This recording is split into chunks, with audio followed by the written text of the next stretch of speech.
talking about All-Star balloting. It's our 33rd episode, All-Star balloting. Who's getting in, who's not. Is it a fair process?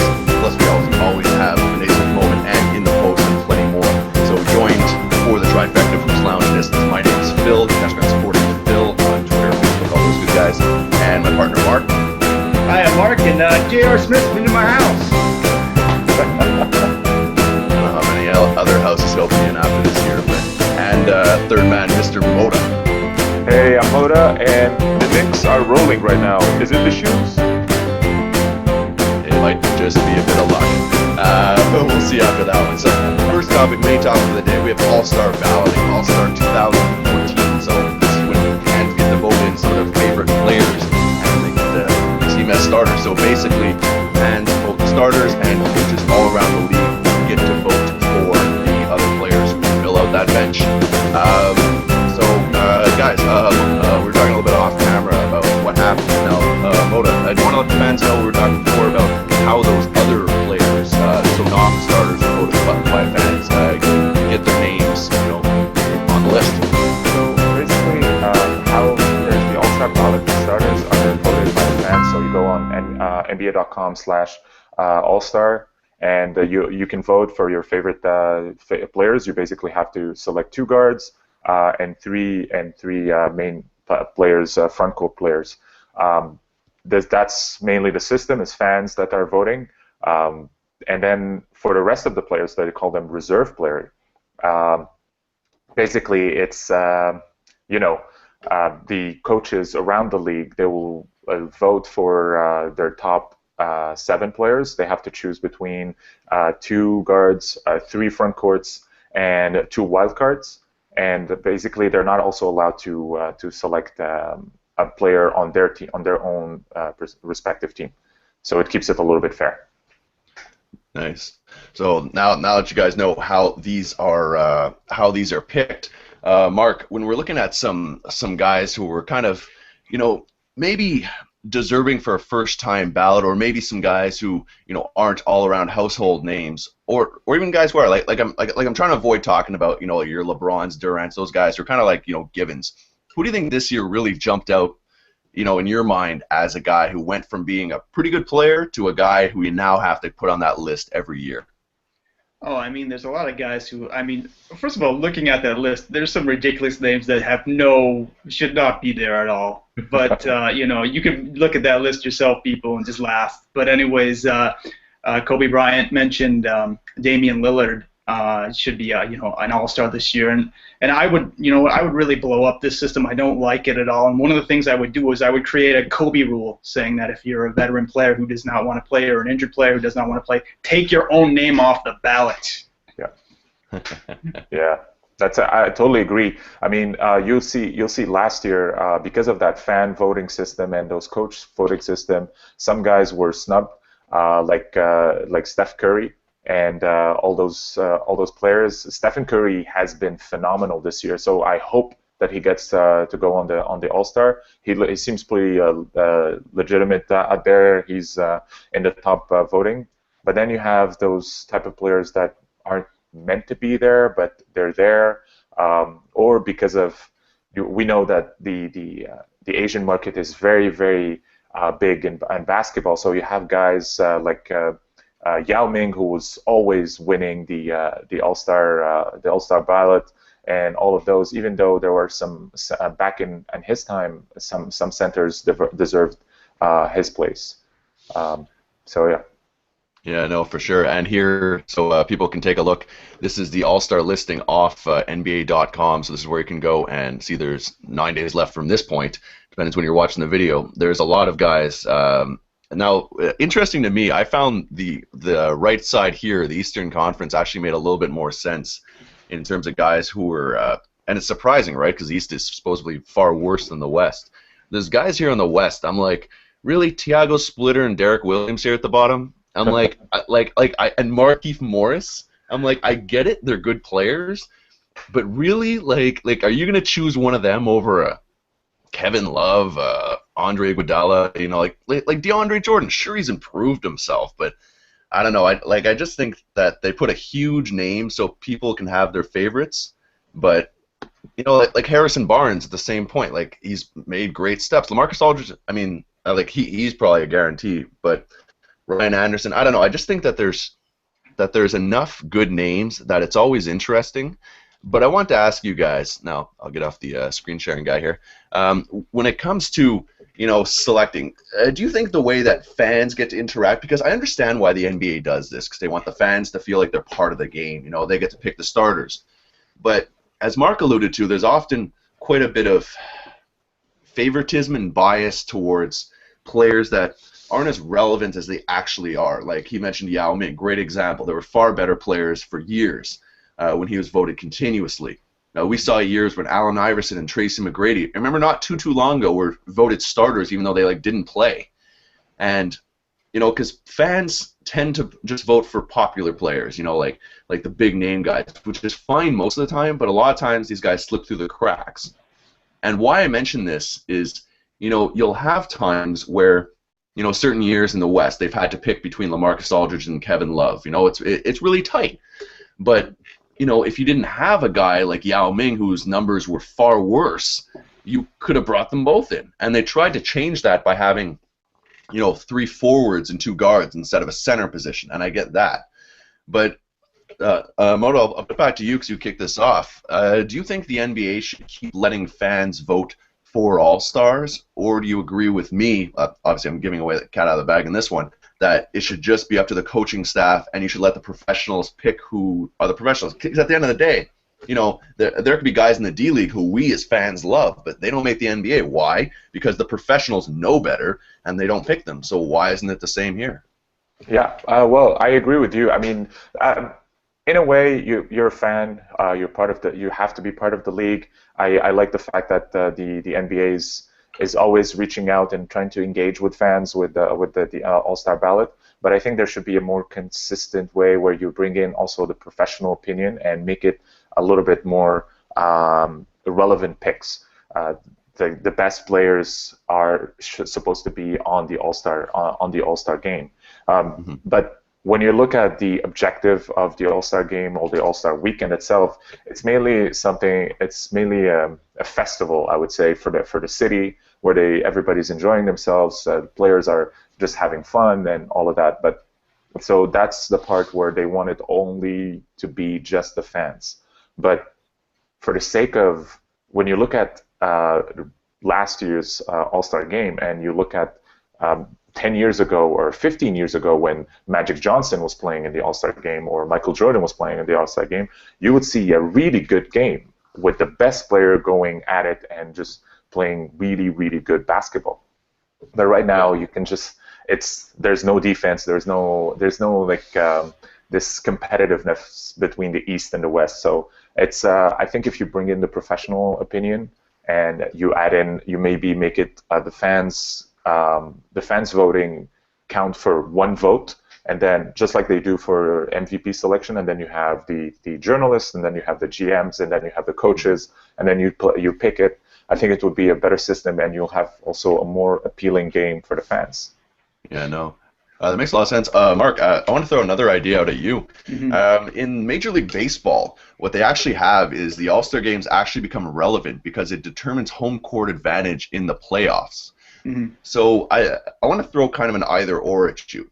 Do you think to improve the whole system that either they should do something like that, saying like if you actually come out on top, something about whoever you are in that division or that conference is gonna make it better down the road, maybe home court advantage in the playoffs, maybe whatever?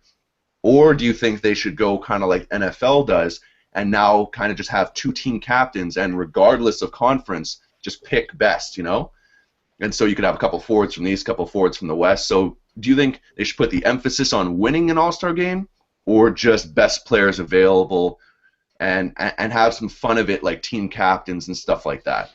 Well, I mean, I think it's the culture of the game, having the right people at the top. The baseball thing, I don't know how much of incentive that is. I know for like a Kobe or Tim Duncan or LeBron James, yeah, they're going to play harder because that's going to give them home court. But some guy on the bench, and it doesn't really mean that much to them. So you got to think of it that way. I don't like what the NHL All-Star Game did, that kind of gimmick where they had two captains selecting the guys. I mean, that can be demeaning and kind of stupid and kind of pick-up-y, And I like what Moto was saying about having a selection where it's I would say something like 1/3 coming from fans, 1/3 coming from the media, and 1/3 coming from GM/coaches. And I would do that. I would select 10 players, the top 10 players, the backcourt and front court, and then have two wild card picks directly from the players themselves. I think they should have a say in this matter. I like that one. And you know what? Marcus Camby, in he played 15 years in the league, never made an All-Star game. I mean, I think somewhere along the lines of Marcus Camby would have gotten in the game. The players had a vote. So there's guys left out, and I think that would make it more respectful and more competitive. But having good people at the top and saying, this is important. It's not the Harlem Globetrotters right here. So I mean, the game used to be really important. It used to be an essential part of this league, and hopefully we can get back to that. Okay, well, I mean, if it was important and essential to the league, do you think therefore the league has a necessity to add it, or do you think it's just kind of fluff? Because I think some people see the whole All-Star Weekend considering, most dunkers don't dunk. There's a lot of starters that don't make sense. Players don't really care, don't really play. I'll let you each kind of answer this in a roundtable discussion. Do you think the NBA All-Star Game is something that needs to be worked on because it has such an importance? Or do you think it's just a fluff thing that, down the road they're going to kind of see, do we keep all this? Because, to me, the interest has been kind of up and down lately for All-Stars. I mean, hearing on the streets, the things people liked the most last year was almost a three-point contest. Because at least the legit three-point stars go. When you're talking about the actual game and, the relevancy of the players up in the air, the result not mattering, and the dunk contest. I mean that's a whole nother segment on itself. No, but seriously, I mean, definitely. I agree with you, Phil. Ever since Vince Carter, or actually, I'm gonna be nice. Ever since Jason Richardson in 2003, the dunk contest is garbage. There are no dunks. It's basically a show, an entertainment show where you have these things like when Dwight Howard won the dunk contest, it was okay.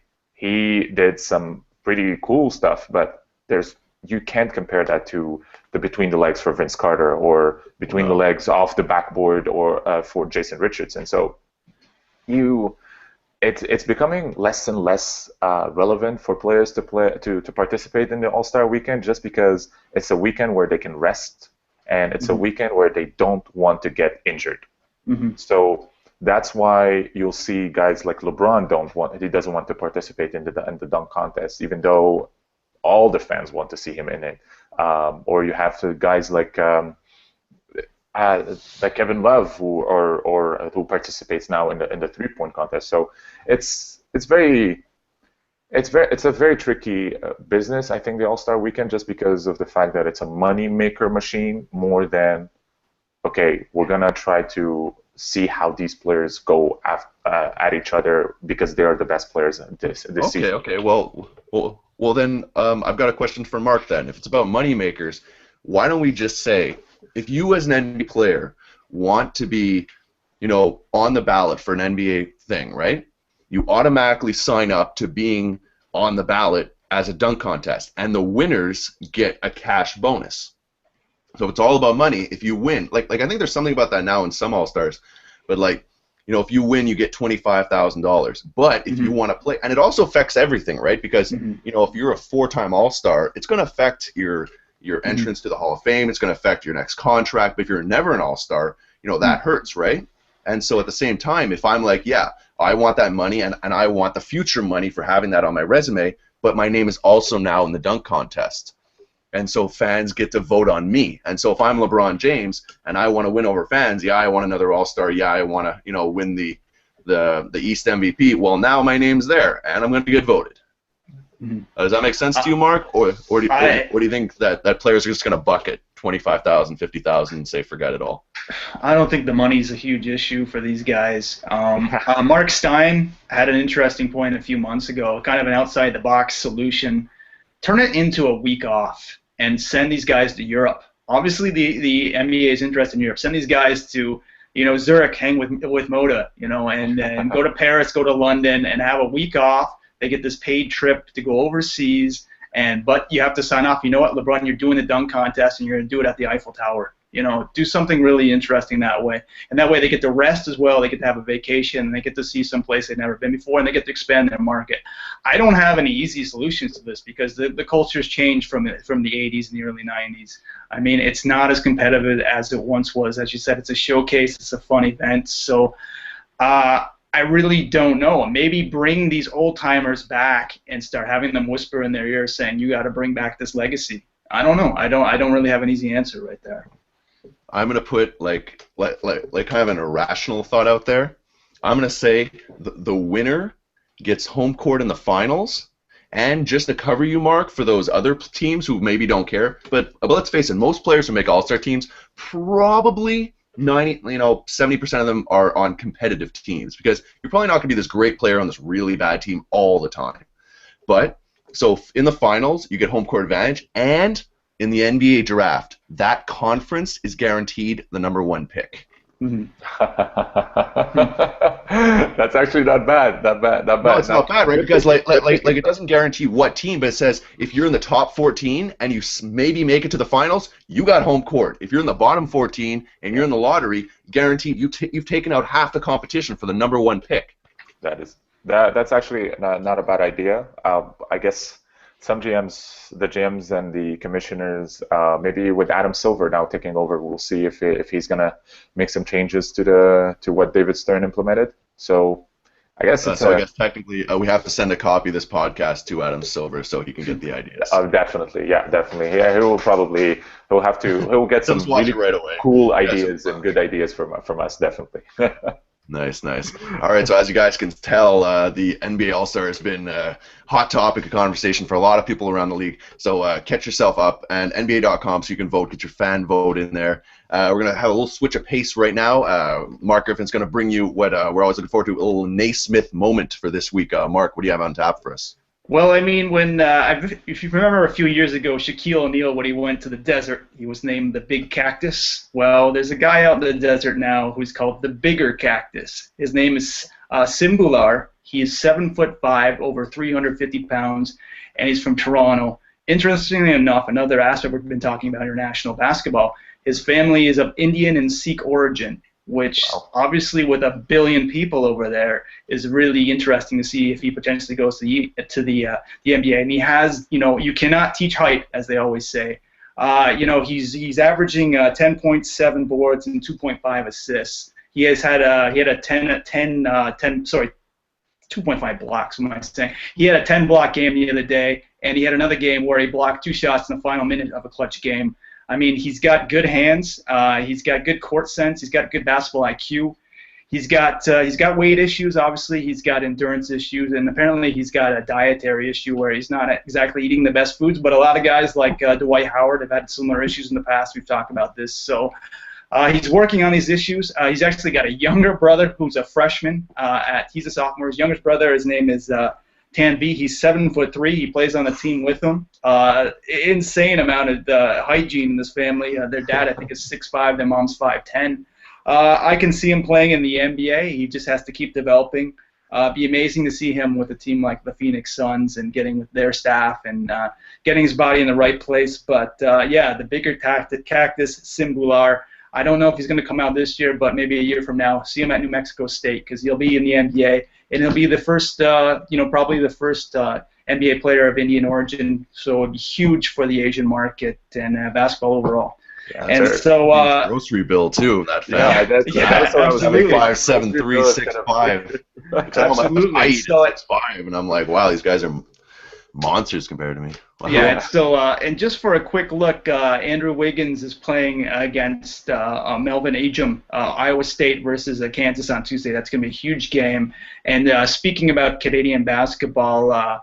Moda, with the international feed here, you had something interesting to say about FIBA coming up this week. On February 1st, tune in on FIBA.com. They will announce the national teams that will be the recipients of the 4 wildcards for Madrid 2014. So make sure to go on FIBA.com on February 1st to check it out. Let's hope for Canada and Brazil to go in those 4 wildcards. There's a lot of good teams out there that want to play in Madrid this year in the World Cup. So hopefully we'll see, because as everybody's preparing for Madrid 2014, if you've been watching the Euro League, there are some great players they confirmed their presence in Madrid 2014. Rudy Fernandez, Sergio Llull, Mirza Begic, Mirza Teletovic, Tony Parker. All those players is going to be a great show in Madrid in 2014. Plus, we're probably going to see Team USA again, trying to get another gold medal and in that competition. So hopefully we'll see. We'll definitely have some great competition, but let's see if someone can dethrone the Redeem Team or the new Dream Team 2.0. Nice. All right. Yeah. So now we're gonna move on to in the post with Mark. We have some great questions here. I prepared you some good questions here, Phil. So get ready. Can't wait. It's a little fight time. If you guys first time choosing in the post is a little battle royale between Mr. Moda and myself, with Mark trying to keep the blows above the belt. And Mark, I'll let you take over from here. Yeah, okay, so there's going to be, obviously we're kind of in the near the center point of the NBA season, so there's a bit of some trade themes going on here. But so I'll start with Moda. Does Brooklyn clear house wholesale style? Wow. I think no. They will definitely keep their roster. Their owner can definitely afford the luxury tax. He's going to keep the same roster. Probably he's going to get rid of a couple of players, like maybe Jason Terry and I hope Joe Johnson, because he's cluttering Paul Pierce game. So I would say no. They will probably try to get rid of 1 or 2 players, but there's no clear house in Brooklyn. Nice. No, I like that one, but I think there's way too much pride there with the ownership. But I don't think the Russian billionaire is going to show up, spend all this money, and just be like, oh, I messed up, and we're done. Yeah. So I think Brooklyn, unfortunately, because I don't really know how they get better from here, but I think they're going to have to keep ship and just kind of hope that the Knicks do dump staff, and then they're just, always picking on the process of elimination.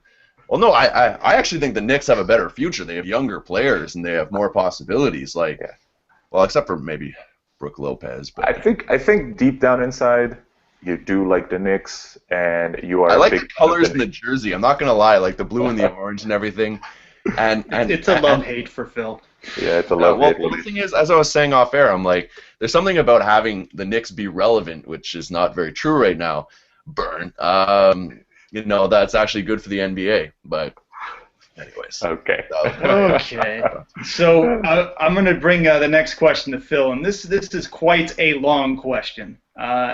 Phil, you mentioned Kentavious Caldwell-Pope in our first podcast of the year as being the Rookie of the Year. Are you still standing by this? The fact that he's taken 100 three-pointers to just 29 free throws might explain his offensive inefficiency. Still standing by this? All right. You know what he's building up? I think to Rookie of the Year, I don't think he's going to win it, to be honest. I didn't think Carter Williams was going to be this good. I didn't think Trey Burke was going to be this good. I thought they were going to get opportunities, but I just saw the slot. I think, look, I'll give you he won't be Rookie of the Year, so I'll concede to that one. You win, Mr. Moda. But at the same point, I still think he is an extremely versatile guy, and he has been moved into the starting lineup with the Detroit Pistons. So all in all, he brings exactly what they need in the three-point shooting, because we have a team with Josh, Andre Drummond, Monroe, and Brandon Jennings. You need someone to stretch the floor. So while I'm bowing down on my fearless prediction, I will contend that he is creating himself as possibly down the road like a Wesley Matthews kind of guy, very, very useful starting player in the NBA because he brings a real NBA skill set and he's been able to show it in a very short period of time. I mean, he's taken over the guard. There's guys like Stuckey on that team and who have been playing well, and he's out and he's created his little spot for them. Makes sense. All right, I'll give you that. At least you admit it. I'm happy with that. Yeah, I guess. Phil's sound effects. Oh, he doesn't even have a response. He just wanted to know that I'm wrong on this one. I just wanted you to admit it. That's it. Okay, so Moda, question number 2. With the Pelicans doing so well, do they trade Evans or Gordon, or do they keep the gravy train rolling? I actually, I was thinking about that. I think they're going to trade Eric Gordon. He always said that he wasn't happy with the Pelicans ever since he moved. I mean, you moved from the Clippers to New Orleans, and he wasn't very happy with the Pelicans. I think they're gonna try to get rid of him this year, even before the trade deadline. Eric Gordon is a really great player, but he hasn't been putting up the numbers because of all the injuries and everything. But he also is an expensive player, so who will take him? That's another problem. So I'm going to say that they are going to try, but I'm not going to say that it's going to happen. Yeah, I think it's interesting because Evans has been playing really well off the bench, been putting up some better numbers. Like at the starting, I was a little more worried about the fit. But in my world, I'm like, if you trade Gordon, you have to start Evans. And is Drew Holiday and Tyreek Evans a good backcourt? Ball handling wise and size wise, they are for sure. Yeah. But it bothers me when I have a backcourt that can't shoot. And I understand you aside from the injury, have Ryan Anderson as a good shooter. I understand that Anthony Davis can stretch it. But for me, any contending team needs three-point shooting out of that backcourt. And unfortunately, that's what Gordon brings. He's maybe a little bit streaky, but you know what? I think, honestly, because of the money he's making, I think he's going to get traded. But I disagree with you a bit. I think there's enough bad contracts out there that you could see teams like, maybe not OKC, because I think Reggie Jackson's filled up, but if he hadn't, he would be that good scorer.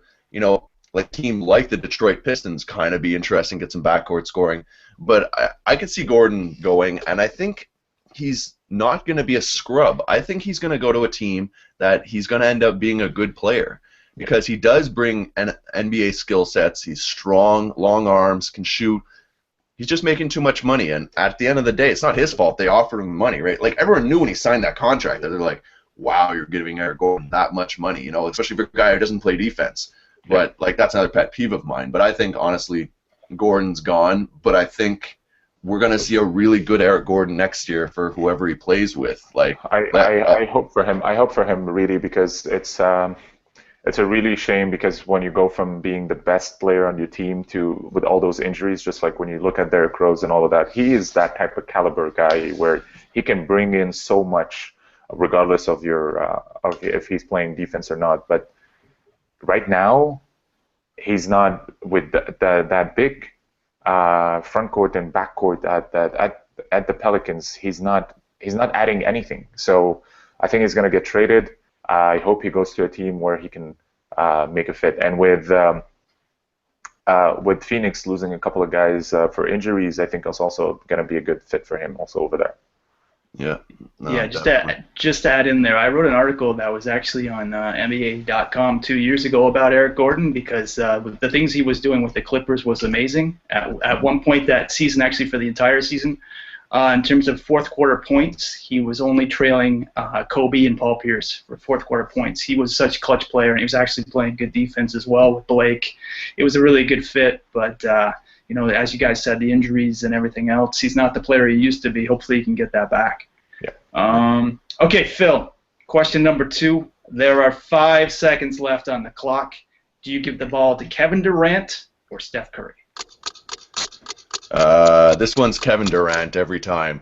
I'm saying Kevin Durant only because A, I don't think he's going to break his ankle when he turns, and B, I think he can create his shot over anyone. With Steph Curry is a little bit more dependent on his crossover or this person setting a screen.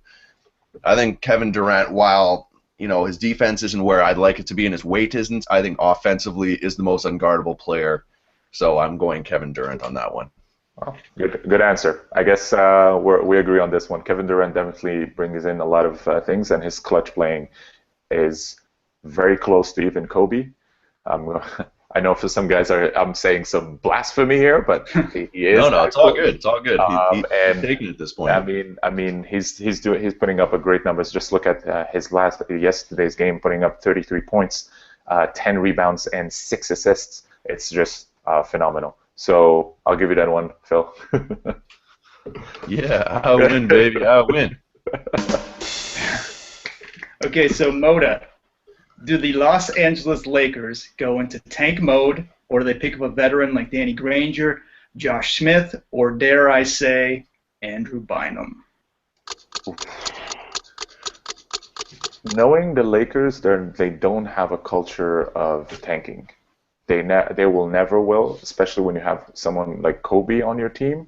He will never accept losing for getting some other players because he is that alpha male on that team. So he won't accept the fact that, okay, I'm going to lose to bring in someone in to help me out next year. No, he's going to say that this year the Lakers are going to win the championship. But no, the Lakers are not a tanking team. So I sort of say that the Lakers are going to still try to make the playoffs. And even if they lose in the first round, they're still going to go after that. I don't know, man. I think honestly, like the Lakers, at this point, I don't even know if they're gonna make the playoffs. Like even if they came back right now, like I honestly think that they go to Kobe and be like, listen, you have 2 more years of this. We're gonna trade Powell, and we'll see you next spring or next training camp. I mean, if you look where they are right now, they're so bad. Like honestly, I think if Kobe really wants the next 2 years to be good, he has to realize, okay, let's get some money and let's sign some players. But as I said, as I was kind of alluding to, I think you can do that because they have a lot of tradable pieces. Like after this season, it's only Kobe and Nash are on salary, so you've got a lot of expiring deals. Like a team like Detroit, as we've mentioned, Josh Smith, I believe, and a lot of other people believe, was a mistake signing. But Josh Smith could add some value. Like Josh Smith and Pau Gasol, it's kind of an interesting front court, the defense, offense. So if you really want to play that way, could you not offer a bunch of expiring deals?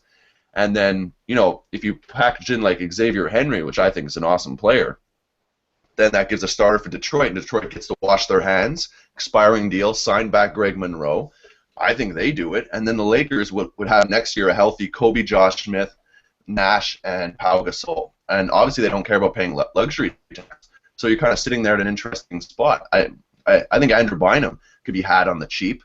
I think he's interesting because I think I was kind of throwing that as a trick question because I think he's going to not go there because I think he's going to go to a contender because he really has to prove himself before getting paid.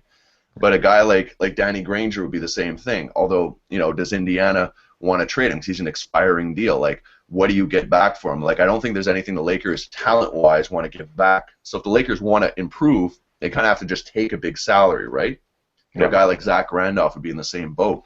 But I don't know. I think I agree with you that they're not in a losing mode, but I think that tanking this year, clearing ship, is not necessarily a losing mode long term because I think they have that conversation with Kobe saying, listen, don't rush it. Come back next year. We'll have players. People are going to want to play with the Los Angeles Lakers. There are a couple of free agents. It's always a gamble, as we saw with a bunch of teams when LeBron and co were free agents. But I honestly think that, they're going to make some trade with all these expiring deals. Look, anytime you have an expiring deal and you have expiring deals, you don't care about paying that luxury tax, you can bring someone in because there's going to be some team out there that wants to clear room and has some talent and doesn't care about getting no one in return and will just give you that talent. I think Josh Smith is a prime example of that player. I agree. I agree. But I think Mike Kupchak will not tank. That's for sure. But let's move on to the next question. Yeah, so this is the final question in the post this week. Phil, will Kevin Love ever stop complaining about his teammates? No, because like another Kevin Garnett, he was there in Minnesota making tons of money, and you know what? As a star player, you need to be able to elevate your players to that next level. It's not like he doesn't have talent around him. Having Pekovic, a legit center, having Rubio, who's, people aren't really saying, but sorry to say it, Mark, he's kind of underperforming this year. He is. He's not shooting. Yeah, yes, there are factors contributing to that. Yes, Chase Budinger was out, but the thing is, Martin's playing well. I think he's playing his way out of town. I honestly think he's one of those guys that I really don't see him in Minnesota in the next 2 years. And it's unfortunate for the city, but this is why, if I'm them, I really try to get value for him now. And I think that he's the type of player, he's an intelligent guy. He's intelligent enough to know that if you complain like this, it causes a chain reaction, especially in a small city. And I don't think this is not understood by him. So I think this is on purpose. Anytime you do it on purpose, get yourself kicked out, not as bad as Vince Carter, but I think he's trying to go to management saying, hey, wink, wink, nudge, nudge, get some value for me, do what you need to do, but I'm out. Because I really, really wouldn't be surprised to see him in either a Clipper or Laker uniform in 2 years. I do agree that he's probably out of here in the next 2 years, but where I disagree with the fact that if he's the leader of the team, he should push his teammates and not complain about them and say that they're not playing. A couple of years ago, he did the same thing, and they traded everybody else, and they started the rebuilding mode again. So it's not, I agree. He's a very, very talented player, but sometimes... Well, maybe he's not a leader then, right? Maybe he's just one of those guys that's a really good talent, but not a leader. Once you're a franchise player and once you get paid more than $88 million a year, you need to take that role, whether you like it or not, because the team trusted you to become that leader in terms of scoring, in terms of rebounding. And I kind of disagree with you when he's not the leader. He might not, in his mentality, he's not the leader, but I think everyone around him looks for him as a leader because he's the one who's taking the most shots. He's the Kobe on the team of the Timberwolves. So that's where my problem is with now Kevin Love. All right. Yeah, so it's a bit icy in Minnesota these days. It's a bit icy and everywhere in the Northeast here. It's yeah. All right. So let's move on to the weekly updates here. Just to give you guys an idea, we came up with something called Fan Question of the Week, where you'll be tweeting us your question, tagging us on Twitter at Hoops Lounge, or go on Facebook.com/Hoops Lounge, or email us at info@hoopslounge.com. Any question, and we'll feature your question on next week's podcast. So make sure to tune in. I'll let now Mark to tell us what's cooking on the website for this week. Yeah, I'm just wrapping up a piece about Jonas Valanciunas, who Drake apparently says spends his time at the Scarborough Town Center, which is an inside Canadian joke if you ever spent some time in Toronto. But the Raptors keep improving, and thank you. And the Raptors, keep improving. They played so well against Miami the other day, and then beating Brooklyn would have been on a roll. And they were gassed out a bit against Indiana, but I'm really seeing a lot of progress in JV. So that's what the article's about, how he's improved over the last few years.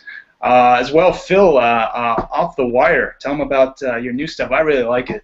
Yeah, so Off the Wire is basically where I'm going week to week with the top 5 articles of every week. And what we do is I'm going to quickly surmise them on a YouTube video. So when you go to hoopslounge.com under articles, I'll post it there and I'll post it everywhere.